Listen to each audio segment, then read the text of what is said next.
केंद्रीय विश्वविद्यालय में जमकर छात्रों ने हंगामा किया और विश्वविद्यालय के माध्यम से संचालित बीए बीएड इंटीग्रेटेड कोर्स को केंद्रीय संगठन द्वारा निकाली जा रही भर्ती में मान्यता नहीं देने से इसके कारण कोर्स को करने वाले छात्रों के भविष्य प्रभावित होने पर विश्वविद्यालय प्रशासन से हस्तक्षेप केवीएस संगठन से संवाद स्थापित कर छात्रों का भविष्य बर्बाद ना हो और उन्हें रोजगार उपलब्ध हो इसकी दृष्टि से निकाली गई भर्ती में कोर्स को मान्यता देने की गुहार लगाई। अपनी मांगों को लेकर बड़ी संख्या में छात्रों ने विश्वविद्यालय में प्रदर्शन किया और केवीएस के केंद्रीय विश्वविद्यालय में संचालित कोर्स की मान्यता पर सवालिया निशान लगाने पर अपनी आपत्ति भी दर्ज कराई, जिसके तहत दाखिला लेते हुए अध्ययन कर सैकड़ों बच्चों ने अपने सुनहरे भविष्य का सपना संजोया। इस मामले में छात्रों के प्रदर्शन की सूचना पर विश्वविद्यालय प्रशासन के अधिकारी ने मौके पर पहुंच प्रदर्शन कर रहे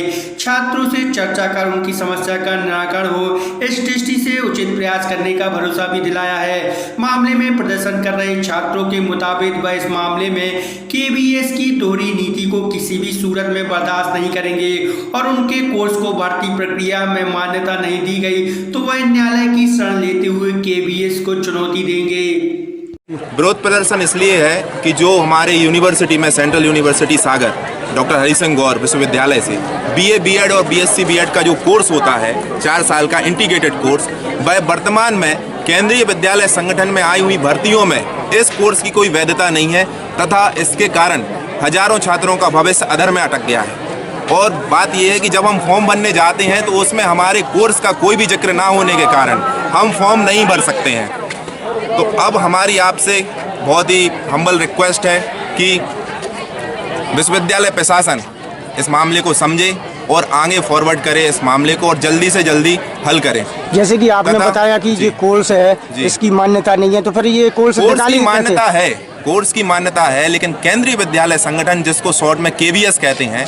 उसमें इस कोर्स की मान्यता नहीं है।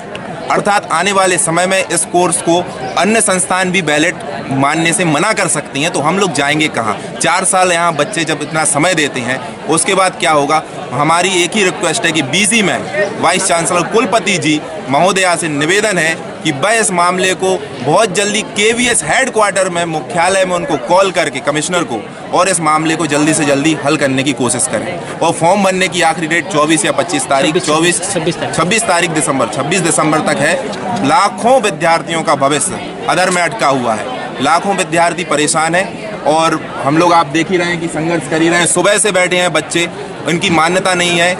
मान्यता डिग्री की है, लेकिन जो केंद्रीय स्कूल है ना उसमें इस कोर्स की मान्यता नहीं है। हम लोग ये केवीएस में जो हमारा इंटीग्रेटेड बीएड कोर्स है डॉक्टर हरि सिंह गौर विश्वविद्यालय से, इसको केवीएस जो है अप्रूव नहीं कर रहा है। वो सिर्फ आरआईई वाले कोर्स को अप्रूव कर रहा है, जो इंटीग्रेटेड बीएड कोर्स आरआईई से होता है वो सिर्फ उनको अप्रूव कर रहे हैं। और जो हम लोग हैं एनसीटीई अप्रूव जितने भी कॉलेजेस हैं उन सबको ये अप्रूव नहीं कर रहा है। और हमारे बैच की एक लड़की ने केवीएस संगठन में बात की तो उन्होंने उससे बहुत ही गंदे तरीके से कहा कि आप लोग ये फर्जी कोर्स कर रहे हैं, आपके इस कोर्स का कोई मतलब नहीं है, आप लोग केवीएस में नहीं आ सकते, आप लोग शॉर्टकट अपना रहे हैं। उन्होंने हमारे लिए इस कोर्स को बहुत ही इनवैलिड बताया है, जबकि हम यहाँ पर जो सेपरेटली बीएड करते हैं उनसे कई गुना ज़्यादा मेहनत करते हैं, फिर भी हमारी इस बीएड कोर्स की कोई वैलिडिटी नहीं दिखाई जा रही है। तो हमारी केवीएस से आरआईई से ये मांग है कि वो हमारे इस कोर्स को भी वैलिड करे और हमें भी उसमें अप्लाई करने की। अगर इसके बाद भी अगर आपकी सुनवाई नहीं होगी तो अगला कदम क्या उठाएंगे आप लोग? हम लोग कोर्ट केस करेंगे, आगे जाएंगे कि मतलब हम लोग को अपॉर्चुनिटी मिले इसमें अप्रोच करने की।